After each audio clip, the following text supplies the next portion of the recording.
Good morning दोस्तों। फिर आज हम आप लोगों का झारखंड जीके जीएस का प्रैक्टिस सीरीज 20 लाए हैं। आज का प्रैक्टिस सीरीज 20 होने वाला है, जो आपके उत्पाद सिपाही या झारखंड के कोई भी एग्जाम, जेएसएससी का एग्जाम देते हैं, जेएसएससी सीजीएल का एग्जाम देते हैं, ठीक है, या जेपीएससी का देते हैं, या जेटेट का देते हैं, किसी का भी एग्जाम देते हैं, या दरोगा या किसी चीज़ का भी एग्जाम देते हैं। झारखंड का आज का प्रैक्टिस सीरीज बहुत ज़्यादा इंपॉर्टेंट रहेगा। 40 क्वेश्चन लाए हैं जो आपके एग्जाम के लिए बहुत ज़्यादा उपयोगी रहेगी। चलिए तो स्टार्ट करते हैं आज का पहला प्रश्न। तो देखते हैं पहला प्रश्न। झारखंड के कुल कितनी जनजातियां को आदिम जनजाति श्रेणी में रखा गया था? आदिम जनजाति की श्रेणी में 5, 8, ऑप्शन नंबर सी में बोला 10, ऑप्शन नंबर डी में बोला 12। तो कितनी आदिम जनजाति की संख्या है? तो टोटल कितनी? 8 प्रकार के आदिम जनजाति है, तो ये भी आप लोग याद रखिए। और टोटल बोलेगा झारखंड में कुल जनजातियों की संख्या, तो वर्तमान में अभी 33 है। तो वर्तमान में कितनी? 33 आदिम, मतलब वर्तमान में 33 जनजातियां हैं, तो ये भी आप लोग याद रखिएगा। चलिए क्वेश्चन नंबर 42 देख लेते हैं। इसमें बोलता है किस आदिवासी नेता ने आदि विद्रोही की संज्ञा दी गई थी? कौन सा आदिवासी नेता जिसको आदि विद्रोही की संज्ञा दी गई थी? बिरसा मुंडा को, तिलका मांझी को, सिद्धू कानू को, या भागीरथ मांझी को? तो किसको दिया था? यह तिलका मांझी को। तो आदि संज्ञा दिया गया था तिलका मांझी को, जो क्या क्या था? अंग्रेज के खिलाफ क्या था? विद्रोह किया था, जिसे आदि विद्रोह के नाम से भी जाना था। और ये कब क्या था? 1700, याद रखिएगा डेट, 82 से लेकर 84 के बीच में। तो 1782-84 में तिलका मांझी ने नेतृत्व किया था। और उस समय का जो अंग्रेज अधिकारी कौन था? आंगस्टन क्लीवलैंड था। कौन था? क्लीवलैंड। तो यहाँ पे रखेगा क्लीवलैंड। तो आंसर क्लीवलैंड था। तो ये भी आप लोग, जिसको क्या कहता है? तीर से या मार के गिरा देता था, तीर से मार देता है, तो इससे क्लीवलैंड को या तीर से मार देता था 82-84 के समय में, जिससे आदि की संज्ञा दी जाती है। चलिए क्वेश्चन नंबर 43 देख लेते हैं। किस राष्ट्रीय नेता का ताना भगत आंदोलन का सर्वाधिक प्रभाव था? तो कौन सा राष्ट्रीय नेता था जिसको ताना भगत का आंदोलन का सबसे ज्यादा प्रभाव था? महात्मा गांधी का, सुभाष चंद्र बोस का, जवाहरलाल नेहरू का, या जयपाल सिंह मुंडा को? चलिए बताइए, तो किसका ज्यादा सबसे ज्यादा प्रभाव था? चलिए सही जवाब क्या है? महात्मा गांधी का। तो कौन सा? ताना भगत का, महात्मा गांधी का। उस समय जो नेतृत्व हुआ ताना भगत आंदोलन का हुआ था 1914 में। तो डेट याद रखिएगा, 1914 में ताना भगत आंदोलन हुआ था, जिसमें से क्या कहता? महात्मा गांधी उसके आंदोलन के साथ में योगदान दिया था। मतलब कि ताना भगत महात्मा गांधी के आंदोलन में योगदान दिया था। रानी विश्व सर्वेश्वरी देवी का संबंध झारखंड के किस क्षेत्र से? तो बताने किस क्षेत्र से है? छोटा नागपुर से, कोल्हान से, संथाल प्रांगण से, या पलामू से? तो कौन क्षेत्र से? इसका सही जवाब ऑप्शन में संथाल प्रांगण। तो रानी सर्वेश्वरी देवी संथाल प्रांगण से। तो उस समय जो संथाल प्रांगण, रानी सर्वेश्वरी पहाड़िया जो सहयोग आंदोलन हुआ था, जिसमें से कब हुआ था? 1781 से लेकर 1782 के बीच में जो आंदोलन हुआ था, उस समय ने क्या कहता? जो संथाल मतलब संथाल के छोटा संथाल प्रांगण से जो अंग्रेजों के द्वारा दामिनी कोह की तरफ से यह योगदान दिया था। और इस समय क्या था? 1807 में भागलपुर जेल में इसकी फिर बाद में मृत्यु हो जाती थी। रणवीर सरस्वती का 1807 में क्या होती है? इनको जेल में मृत्यु हो जाती है। तो ये भी याद रखिएगा। कहाँ का जेल में? तो भागलपुर के जेल में इनकी मृत्यु हो जाती है। अगला है, झारखंड आंदोलन के जनक किसे कहा जाता है? जे बाथोमन को, जयपाल सिंह मुंडा को, बिरसा मुंडा को, उपयुक्त सभी को? तो बताइए कि झारखंड आंदोलन का नेता किसे कहा गया था, जनक किसे कहा गया? चलिए तो सही देख लेते हैं। इसका सही आंसर ऑप्शन नंबर हो जाएगा ए। क्या हो जाएगा?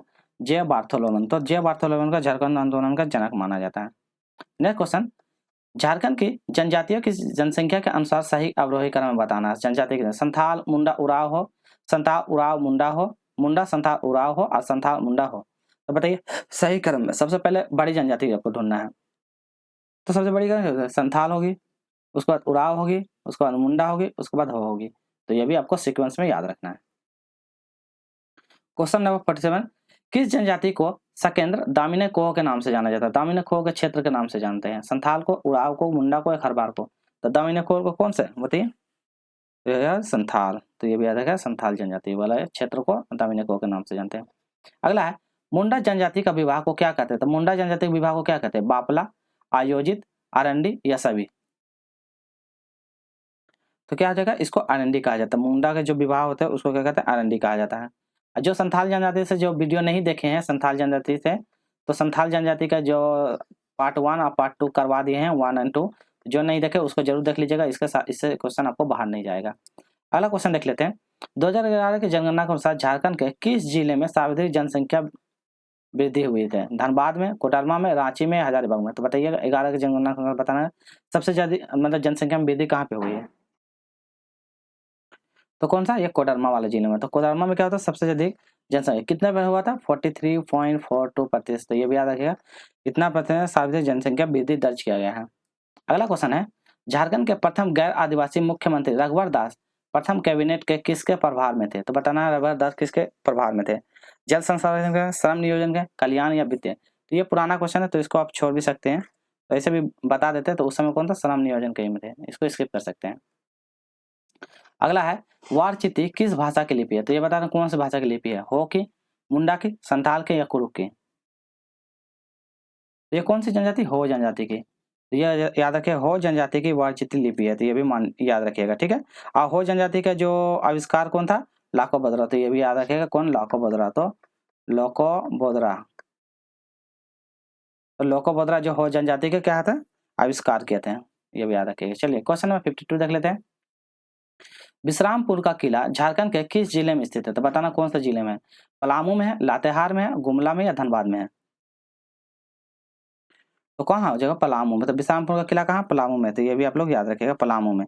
और इसको बनाया था कौन सा, चेरों का जो राजवंशी शासक राजा तरवन। तो कौन बना, राजा तरवन। तो तरवन ने इसको बनाया था, तो ये भी आप लोग याद रखिएगा। अगला क्वेश्चन है, निम्न में से किस लोक नृत्य को गुरु की उपाधि से अनिवार्य होती है। तो गुरु की उपाधि अनिवार्य होती है, छाऊ नृत्य में, जदुर नृत्य में, कर्मा में या लहसा में।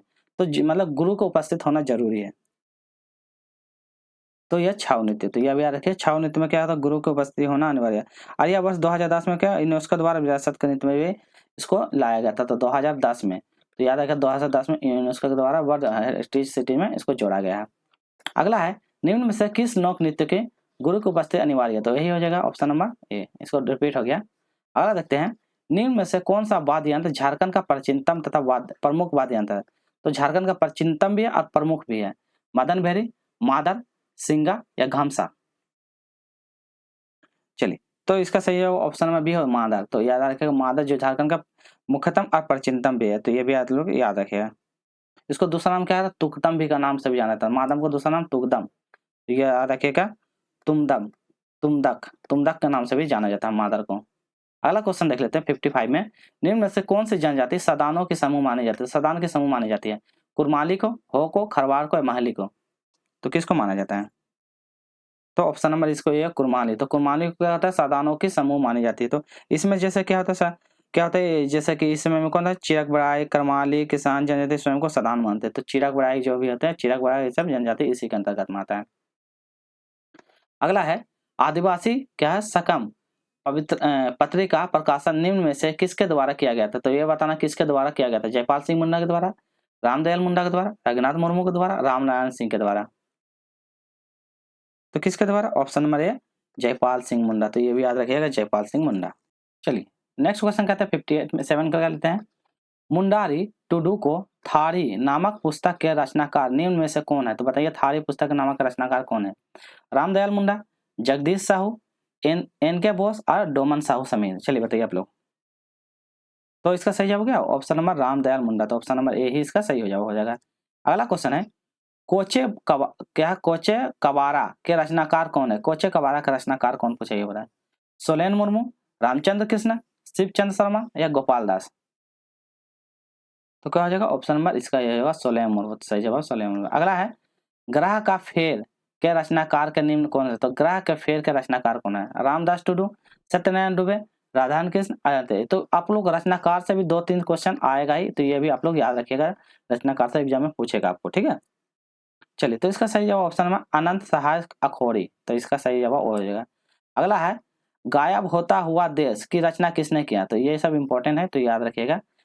क्या है, रणेंद्र, ऑप्शन में भी कमल, ऑप्शन में विनोद कुमार, ऑप्शन में महुआ आजी, महुआ आजी नहीं महुआ माझी, ठीक है। चलिए बताइए, तो क्या हो जाएगा इसका, रणेंद्र। कौन कह रहा है, रणेंद्र करता है। अगला है, नेत्रहाट आवासीय विद्यालय की स्थापना कब हुआ। तो नेत्रहाट आवासीय विद्यालय का स्थापना कब हुआ, 1954 में, ऑप्शन 1963 में, ऑप्शन 1984 में, ऑप्शन में 1960 में। तो कहाँ होता है, ऑप्शन नंबर ए 1954 में। तो कहाँ होता है, 1954 में इसकी स्थापना की जाती है। अगला है, कोल्हान विश्वविद्यालय कहाँ स्थित है। बताइए कहाँ है, चाईबासा में, हजारीबाग में, रांची में है या दुमका में है। ये तो आसान है, कोल्हान कहाँ पे है, ऑप्शन में यह है चाईबासा। तो ये भी याद रखिएगा, चाईबासा में स्थित है। नेक्स्ट क्वेश्चन कहते हैं 63, इसमें देखते हैं, इंडियन स्कूल ऑफ माइंस कहाँ स्थित है? इंडियन स्कूल ऑफ माइंस कहाँ स्थित है? देवघर में, रांची में, जलगोड़ा में है, जलगोड़ा ना अरगोड़ा, ठीक है, अरगोड़ा में स्थित है या धनबाद में है? चलिए, तो सही आंसर हो जाएगा ये धनबाद में है। तो इस इंडियन स्कूल ऑफ माइंस कहाँ है? धनबाद में। अगला है मोहन आजूजा इंडोर स्टेडियम कहाँ स्थित है? तो बताइए कहाँ स्थित है? रांची में, जमशेदपुर में, बोकारो में या धनबाद में है? तो ये कहाँ? ऑप्शन नंबर बी हो जाएगा जमशेदपुर। तो कहाँ पे? जमशेदपुर में यह स्थित है। नेक्स्ट क्वेश्चन कर लेते हैं। क्या है सिलवानिस डुंगडुंग किस वर्ष ओलंपिक पद में भाग लिया था? तो सिलवानिस डुंगडुंग कौन सा ओलंपिक पद में भाग? तो यह हॉकी का खिलाड़ी है, अभी याद रखे हॉकी खिलाड़ी है। तो 1988 में लिया था, 1980 में लिया था, 1984 में लिया था, 1928 में लिया था। कब लिया था भाग? तो क्या लिया था? ऑप्शन नंबर बी 1980 में लिया था।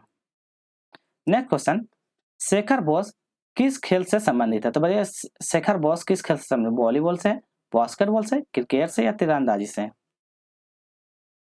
ये वॉलीबॉल से संबंधित है। किससे? वॉलीबॉल से संबंधित है। अरे आपको वीडियो अच्छी लग रही होगी तो आपको लाइक, शेयर और सब्सक्राइब कर लीजिएगा, क्योंकि इस टाइप का क्वेश्चन आपको सिर्फ हम डेली प्रैक्टिस करके आएंगे, जो आपको उत्पाद सिपाही में बहुत ज्यादा उपयोग रहेगा। और अन्य झारखंड में किसी भी एग्जाम देते हैं उसमें इस टाइप का क्वेश्चन पूछेगा ही। प्रदीप चंद्र साहू का संबंध किससे है? तो बताइए, पर्वतारोहण से है, बास्केटबॉल से, वॉलीबॉल से या क्रिकेट से है? तो किसका संबंध है? ये पर्वतारोहण। तो प्रदीप साहू किससे है? पर्वतारोहण से। अगला है आशा रानी होरो का संबंध किस खेल से संबंधित है? किससे संबंधित है? आर्चरी से है, शतरंज से है, क्रिकेट से है या जूडो से है?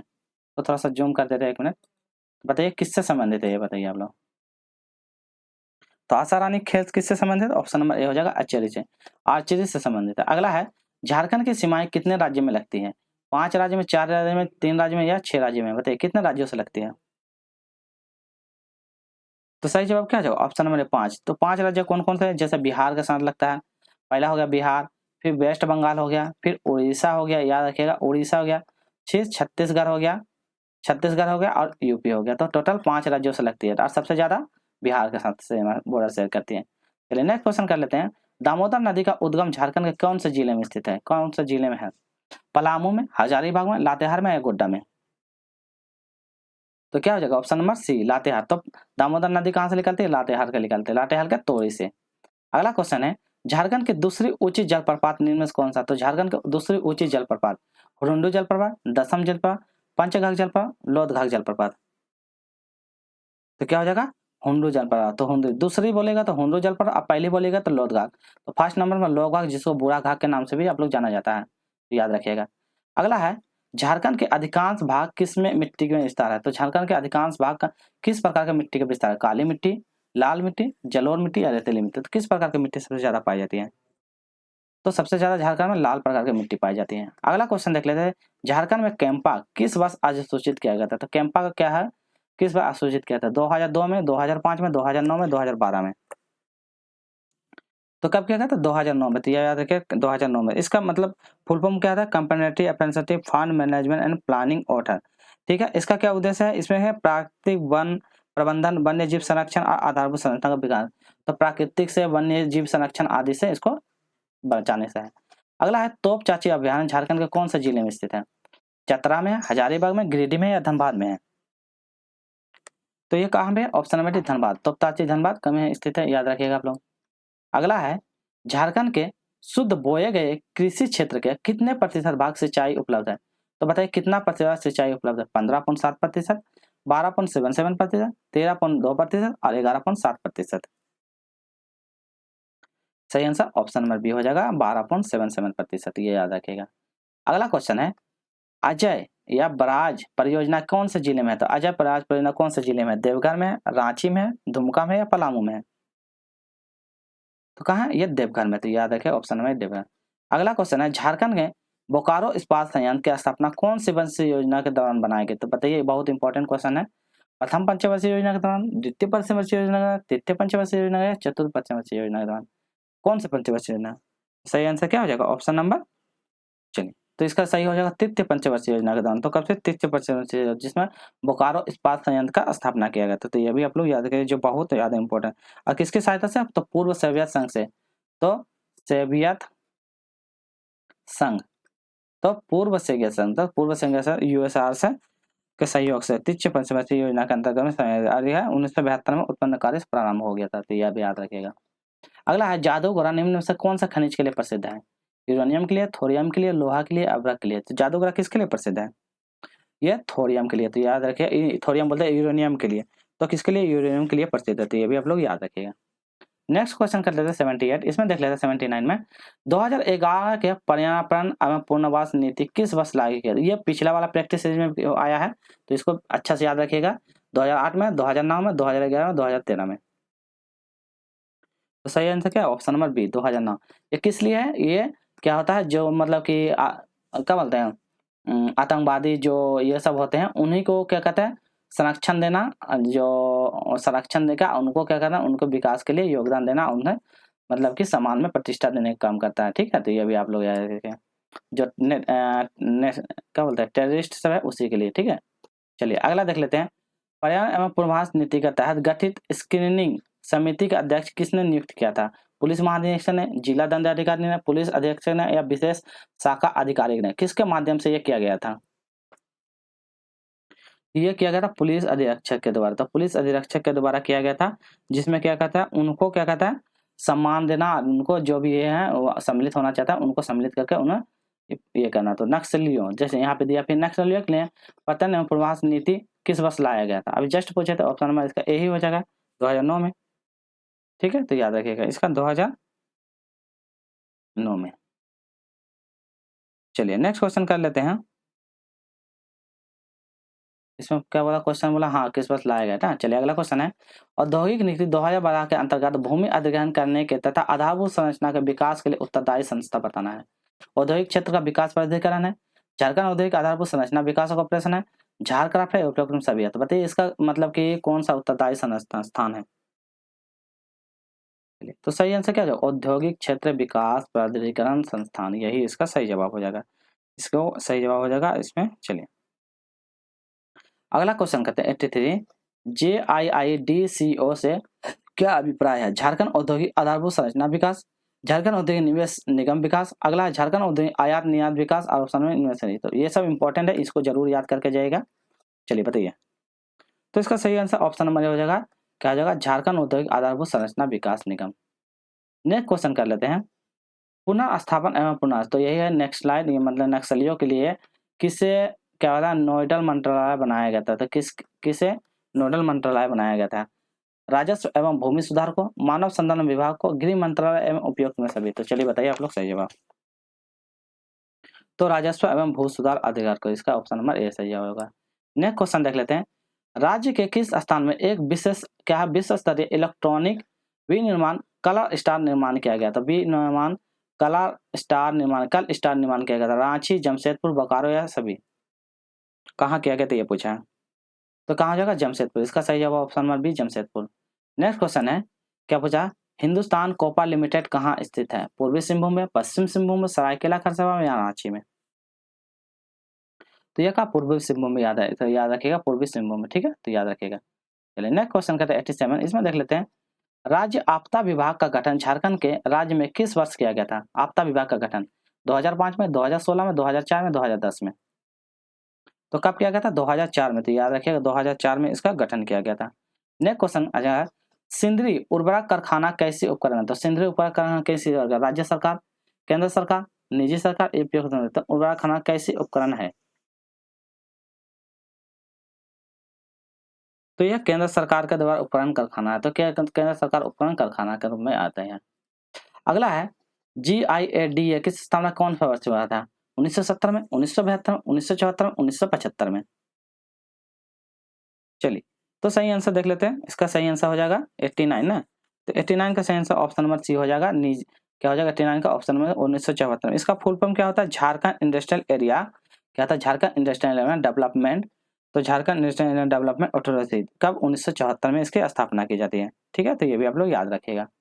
चलिए आज का अंतिम प्रश्न देख लेते हैं, मुख्यमंत्री सुकन्या योजना किस वर्ष प्रारंभ हुई थी? 3 जनवरी 2019, 24 जनवरी 2019, 25 जनवरी 2019, 3 फरवरी 2019? तो कब प्रारंभ होती है? तो कब होती है? ऑप्शन नंबर बी 3 जनवरी 2019। तो याद रखिएगा ऑप्शन नंबर बी 3 जनवरी, ऑप्शन नंबर बी। ठीक है, 3 जनवरी 2019। तो याद रखिएगा इसका ऑप्शन में यहाँ पे तो याद रखिएगा 3 जनवरी 2019 को, तो याद रखिएगा 3 जनवरी 2019 को मुख्यमंत्री सुकन्या समृद्धि योजना था, और 24 जनवरी 2019 को चाईबासा का मुख्य रघुवर प्रारंभ। तो इसका सही 24 जनवरी ही होगा, 3 जनवरी नहीं होगा। प्रारंभ होते 3 जनवरी से, ठीक है, और शुरुआत होती है यह मुख्यमंत्री द्वारा 24 जनवरी से। इसका ऑप्शन नंबर यही सही होगा। तो चलिए, झारखंड जीके का उत्पाद सिपाही जीके जैसे या अन्य किसी चीज़ का भी तैयारी करते हैं तो ये आपके लिए बहुत ज़्यादा इंपॉर्टेंट है। तो चलिए फिर